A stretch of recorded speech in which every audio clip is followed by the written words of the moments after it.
Tout commence comme une invitation anodine, un sourire, une voix douce, une promesse presque innocente. Aujourd'hui, j'ai une nouvelle actrice à vous présenter. Un nouveau visage, un bonbon, comme on dit. Le ton est léger, presque chaleureux. Mais sous cette apparente normalité, quelque chose se met déjà en place. Une exposition, un regard collectif qui se pose, une attente silencieuse. Ellie apparaît, 29 ans, créatrice de contenu depuis 2 ans. 2 ans à se montrer, à se livrer, à se transformer en objet de curiosité. Elle ne parle pas de hasard, ni d'amour. Elle parle de rencontres, de partenaires, de jeux, d'expériences à tester sur son propre corps.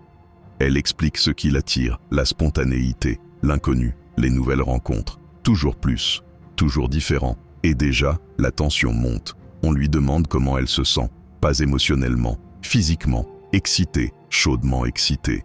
Elle avoue une légère appréhension, mais surtout une impatience presque incontrôlable. C'est sa première fois ici, sa première exposition dans ce cadre précis. Et pourtant, elle parle déjà d'excitation, d'attente, d'un corps qui réagit avant même que quoi que ce soit ne commence. Le malaise s'installe doucement, presque imperceptible.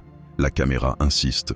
On ne parle plus d'elle, mais de son corps, de ce qu'il cache, de ce qu'il promet.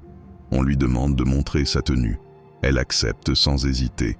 Une tenue choisie pour mettre toutes les chances de son côté. Le corps devient argument, devient stratégie, devient vitrine. On commente sa poitrine. Les chiffres remplacent la personne. Le regard du public était guidé, orienté, encouragé. Regardez comme elle est magnifique. L'excitation n'est plus seulement la sienne. Elle est partagée, diffusée, exploitée. Puis vient la promesse finale. Un autre lieu, un appartement, un prétendant qui attend, invisible, inconnu. Une silhouette absente mais déjà présente dans tous les esprits. Elle ne sait pas qui c'est. Elle rit. Elle dit avoir hâte. L'impatience est totale. Le piège se referme doucement. On quitte l'espace public pour un espace clos. La porte va se refermer. Et le spectateur est entraîné avec elle, sans savoir ce qu'il attend réellement.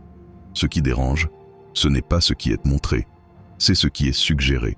Ce glissement lent entre le consentement affiché et la mise en scène contrôlée, entre le désir revendiqué et l'exposition permanente. Ici, tout est fluide, souriant, presque banal. Et pourtant, tout repose sur une tension sourde, celle d'un corps offert au regard, d'une excitation mise en spectacle, d'un moment intime transformé en contenu. Rien n'est encore arrivé, mais tout est déjà décidé.